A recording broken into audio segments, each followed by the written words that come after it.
Welcome back, guys. You'll notice me using this cup a lot. It's because it's one of my favorite cups. It's nice and big, holds a lot of coffee. It's marvelous. Alright, so communications for the armed prepared citizen, part 2. Let's get into a little bit on the equipment side of things. Now, in the previous one, I know we talked about both handheld mobile stuff as well as having a base setup just briefly. I want to stick primarily with the handheld mobile stuff because honestly I think that's what the vast majority of people are going to have. It's what you're going to get access to. It's going to be the easiest to deal with, to learn, and the most useful. And with just a little bit of information and knowledge, you can use a handheld as a base radio with just a few little things that you need to do. Now, as always, I'm going to pimp it left and right. Most of that kind of stuff you can learn in here. Go get it. Link in the description box. Coincidentally, all of the radios I'm about to show you and most of the equipment you can also get at that same website. That would be the Brush Beater store. So, starting out, one of the primary radios and point of contention across the vast wide interwebs is going to be the ubiquitous Baofeng UV-5R and its variations thereof. This particular one has got the longer extended battery on it, which I highly recommend if you're using these. They are not expensive. Invest in a couple of them, excuse me, so that you've got a couple of spare batteries. You can always have one charged, one on the radio, one charging, whatever. This is a valuable tool and radio. Now, you can look all over YouTube, the internet, everywhere else, and you're going to see all kind of people trashing and bashing on these. Now, I have some friends that don't like these, and they have their reasons, and they're valid reasons for them. We're still friends, even though I still hold that this is probably going to be one of the best radios that most people can get because of price, availability, etc. Does that mean this is the best radio out there? No, it does not. There are a lot of quote-unquote better radios out there that offer more features, more durability, all those kind of things. If you so desire and have the financial wherewithal to do so, by all means, get yourself a better radio. There's nothing wrong with that. But with just a little bit of effort on most people's parts, these radios can be used for everything that we want to use them for. They're affordable. You can afford to have one for everybody. You can afford to have spares and backups in case one goes down, so on and so forth. I'll hold off on that next thought for just a little bit later. The next step up from this, which I highly recommend, is going to be this radio right here, and I should have had it already ready, so pardon me one moment. Is going to be this right here. This is the Baofeng AR-152. It is arguably a larger version of this. However, what you get with the larger version are better waterproofing, better durability, larger, longer battery life, so on and so forth. My buddy NC Scout has used these at length in the field in bad conditions and has yet to have a single issue with any of his.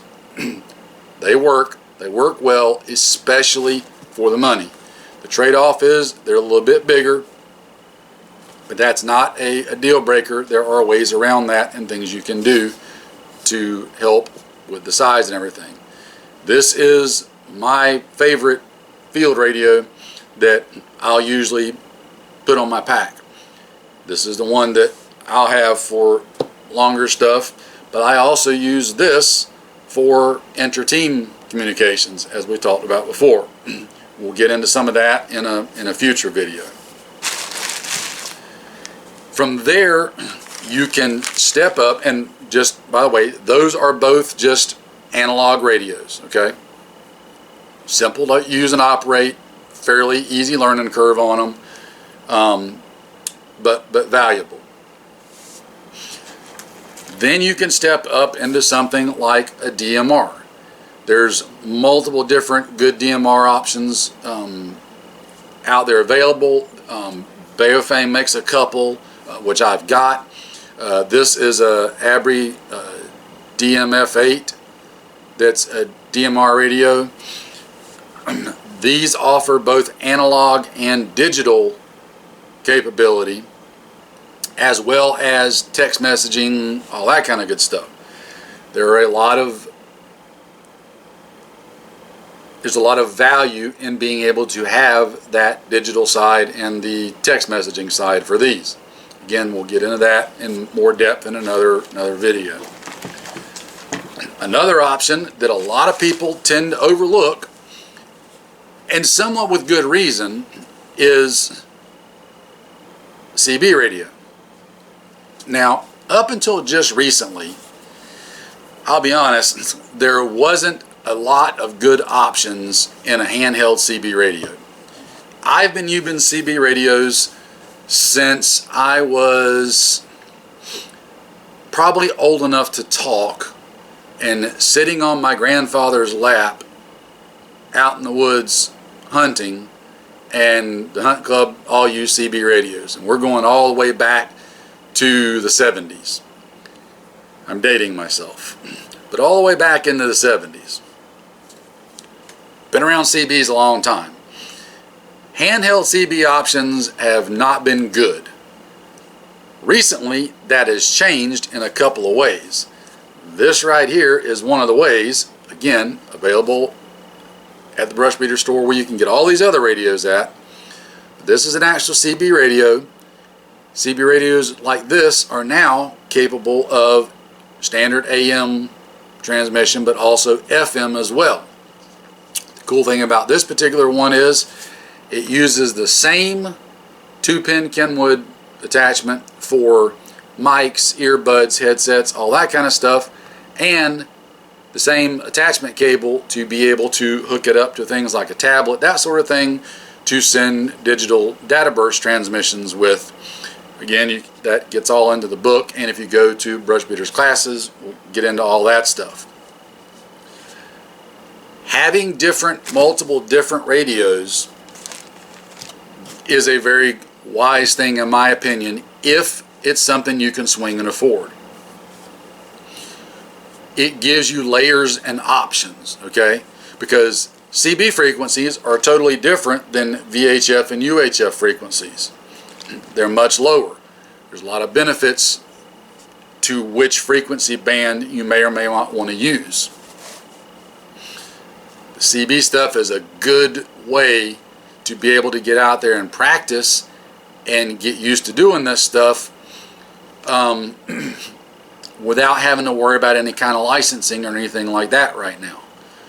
So you can do a lot of the methodology and everything is the same with this, especially getting into a part we're going to get into in a minute when it comes to your actual transmissions and communications. So before we get into that, one of the other things I wanted to touch on is one of the complaints that a lot of people have with these kind of radios, and that's things like their ability. I've heard all kind of stories about their ability to handle the weather, the moisture, heat, cold. People don't like the 2-pin connection because everything gets pulled out real easily, so on and so forth.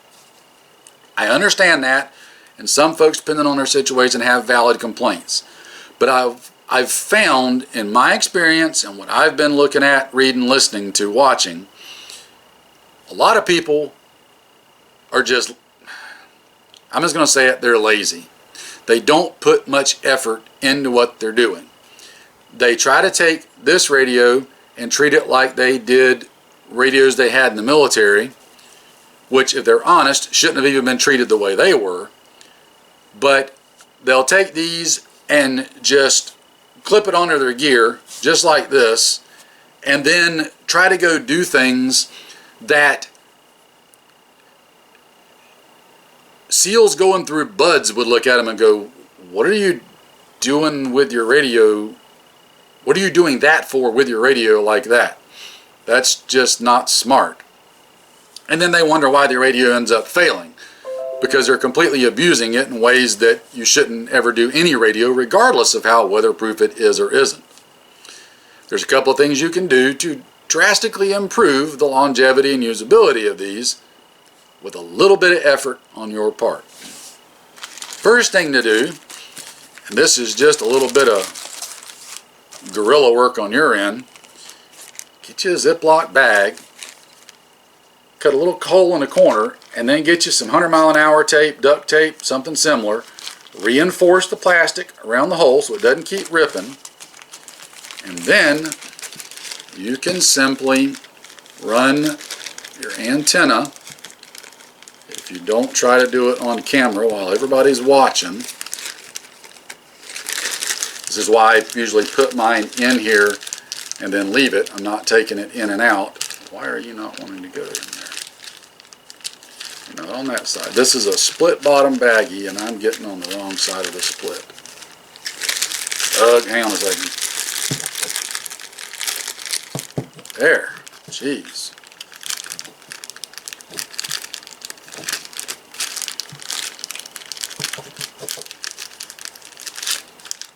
I ain't got my glasses on and I can't see, guys. I promise you there's a hole right there that goes through.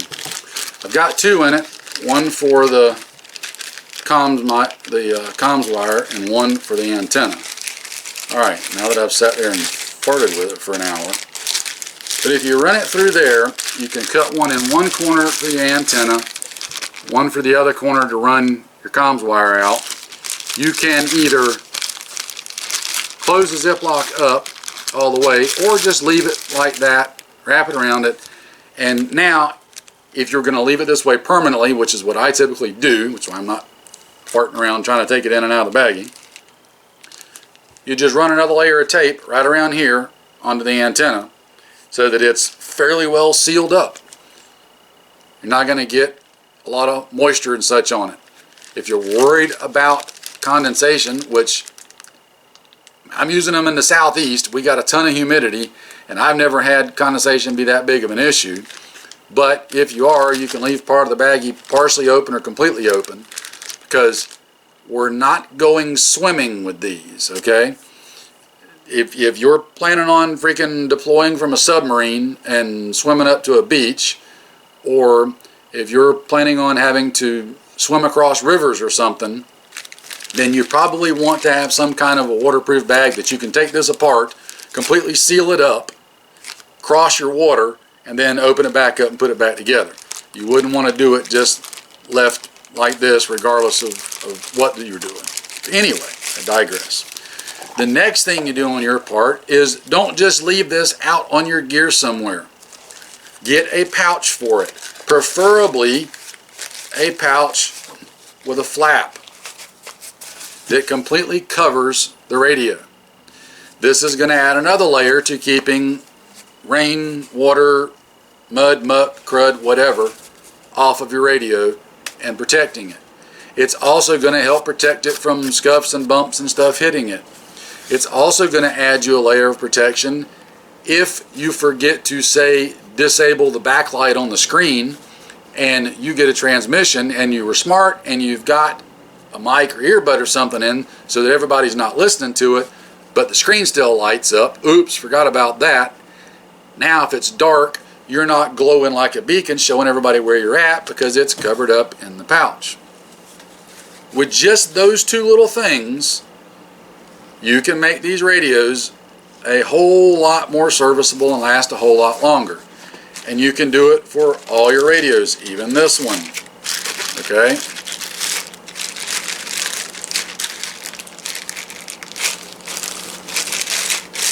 This one is fairly waterproof. already. I still run it in that, and I still run it in a pouch to keep it secure and covered up. Now, just a little tidbit there. Take a little bit of effort on your part to protect your radio. Everybody doesn't need to see the screen glowing and everything that's going on and have it all open and whatnot. Okay, stepping in a little bit more on the equipment side. You don't want your radio just sitting back here for everybody to hear it. You don't want to have to keep picking it up to talk into it most of the time. Situationally dependent, obviously.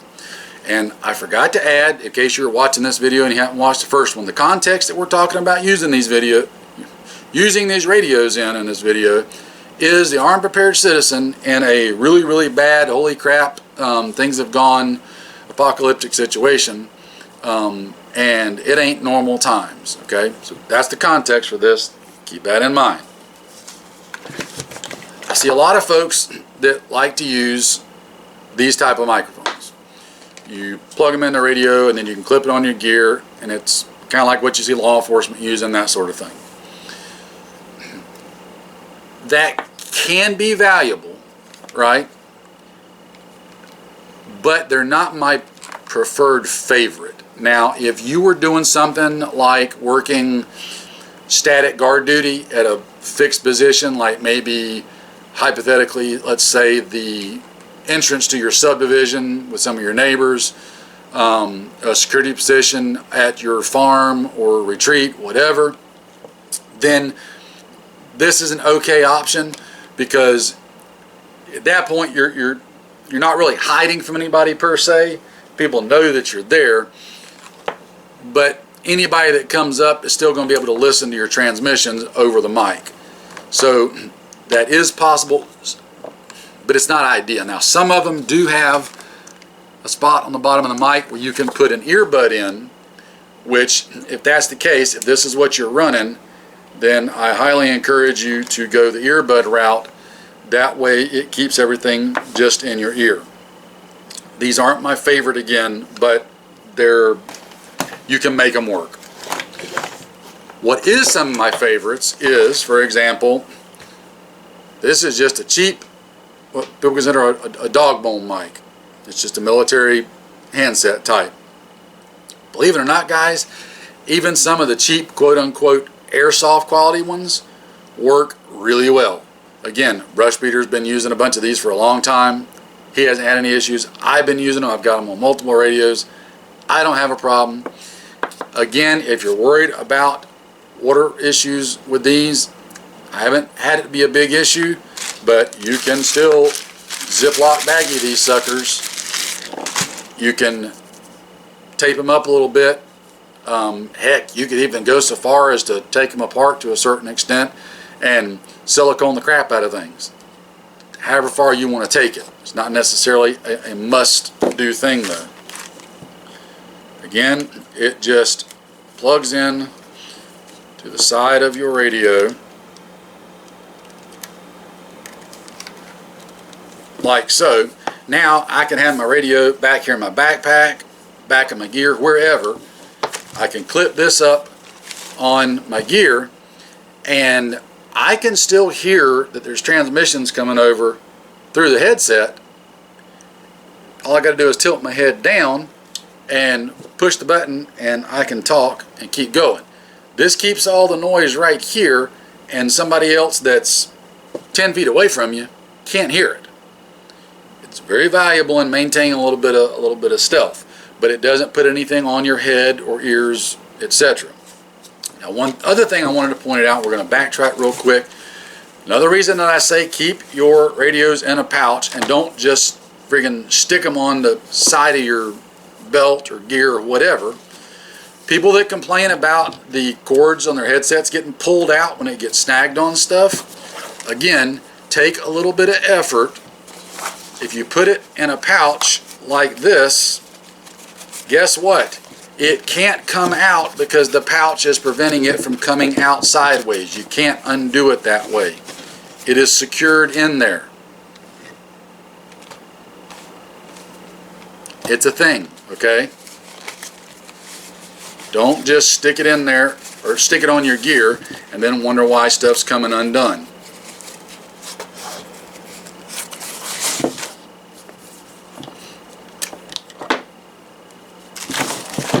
So this is the dog bone handset.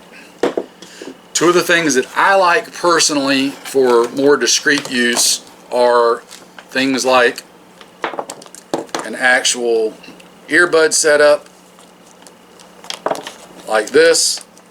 You would plug this into your radio, then you run the mic up, clip it on your gear. It's nice and low profile, strap all your wires down, and then clip this on the back of your gear, run it up the back, and you've got an actual little earbud in your ear, nice and hidden.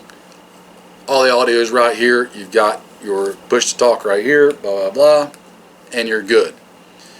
This is a great option, especially in hot weather down south, because it keeps stuff from being on your head and adding a whole lot of heat and sweat and other junk to your head.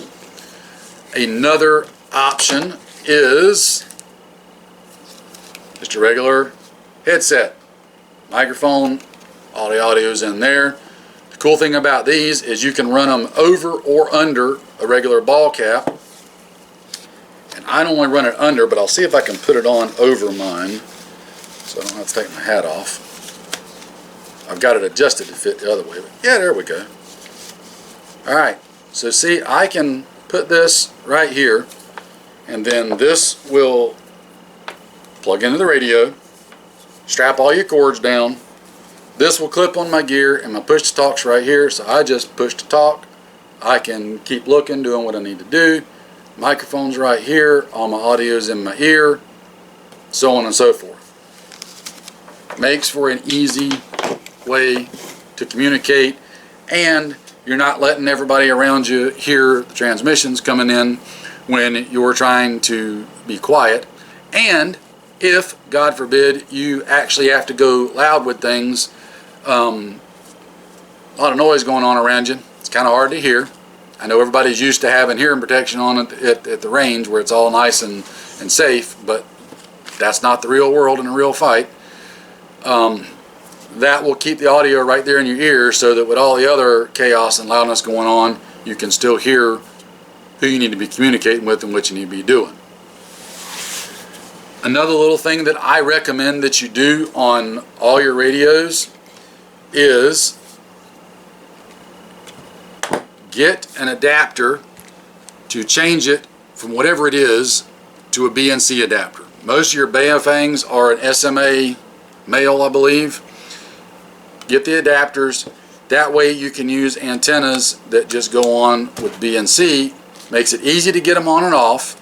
And the reason you want it to be easy to get on and off is, going back to what we talked about earlier, you might not want a big antenna for a lot of long-range transmission. You might want to keep a little short stubby one on there, keep your transmission range narrow and small and tied in. This lets me real quickly swap those out. So if I've got a short one on here just for inner team stuff, but say I need to talk back to the base for whatever reason, I can swap that one out lickety-split real easy.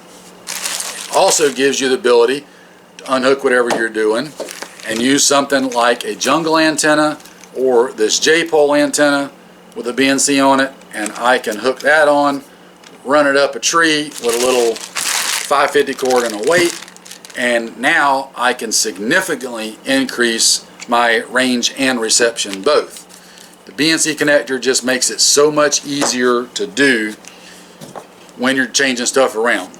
Another additional benefit it gives you is there's a larger footprint around the connector, and on most radios, especially Baofengs, that's a weak point, because when it gets hit or something in the bush, it'll tend to break right there. This gives a bigger footprint and is a lot stronger. It's exerting that larger footprint on the body of the radio, so on and so forth.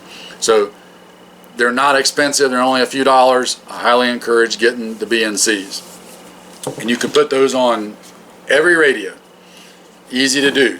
Cool thing is, this handheld CB radio already comes with a BNC already on it. So that's a plus in its favor. So that's just a somewhat quick, I know we've been chatting for a while now, but a somewhat quick overview of some of the radios and equipment that I personally recommend that you have and use. Now, there are other options that may be beneficial, and some of those I use, but I don't have here to show you. There are some very good small FRS, GMRS radios out there. Not so much the Walmart blister pack kind, but the ones you can get that are from Rictevis, Baofeng, and a couple other places. They're actually decent little GMRS FRS radios. Very short learning curve with those because all the channels are already programmed and you're just telling each other, hey, channel 5, channel 3, channel 2, whatever, and it's all the same. But they still have the capability of using headsets and earbuds, stuff like that.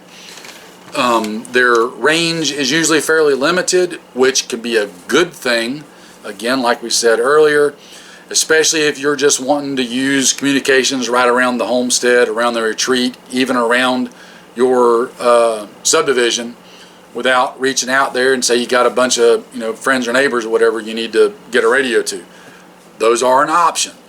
Now, you just have to remember that you're very limited in what you can do with those, but used properly, there are some options.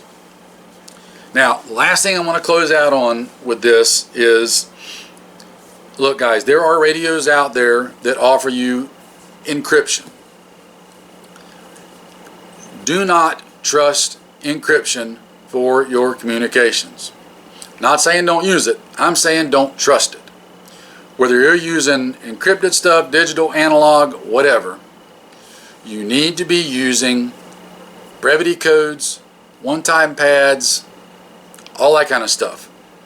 Make it as difficult as possible if somebody's listening to you, for them to figure out what you're talking about. Because if you send out a quick call, the fox is eating pancakes that are blue. Well, as crazy as that may sound, it's going to make it a lot harder for people to understand what the heck you're talking about. But as long as you and whoever you're specifically talking to understand what you're talking about, that's all that matters. Make use of those and do not rely on encryption. I'm just telling you, do not rely on the encryption. The other thing that you need to keep in mind about these radios, everybody's used to having one of these, okay? You do not use this like this. It's not a cell phone. You're not going to get on it and just sit here and have conversations. It is for sending information back and forth in a specific, timely manner. Specific information in a specific manner. You're not just getting on there and carrying on a conversation. At least you shouldn't be. There may be cases where that's okay, but even then I would try to still incorporate some brevity codes if I can.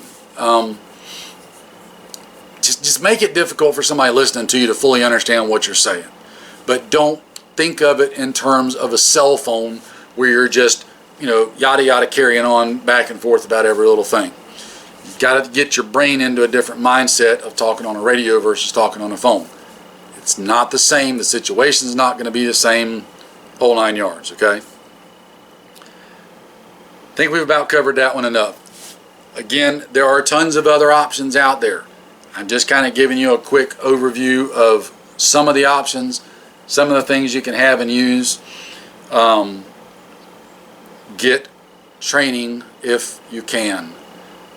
Again, NC Scout over Brush Beater does great communications courses that are geared towards the armed prepared citizen. I can't stress that enough.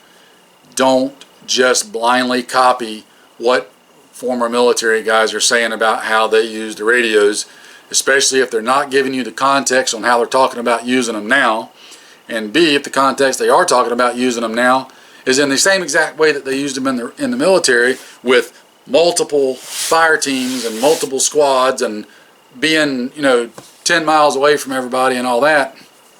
No, armed prepared citizens, we're most likely not going to be able to do that, don't want to do that even if we could do that. If we're in the kind of situation where we're having to use these, and you've got a limited number of personnel, and you are 5, 6, 7, 8 miles away from where your friends, family, home base of operations are at, on foot, even in vehicles, and you get into trouble, there's an extraordinarily high, strong chance that help ain't going to get to you before it's too late. That's just the fact of the matter. We're not going to be getting a long ways away from each other, usually. There's always exceptions, but generally speaking, that's going to be the case. Those exceptions are very specific exceptions. So try to think in terms of how you're going to use these as an armed prepared citizen, not a military squad. There are things you can extrapolate from that, but don't just carbon copy it, right? Hope that makes sense. Anyway, as always, take care, guys. Stay safe. Get out there and train and practice. Learn how to use this stuff once you've got it. It's going to be important. I will put money on that. It's going to be important, all right? Take care. Stay safe. I will see you in another one.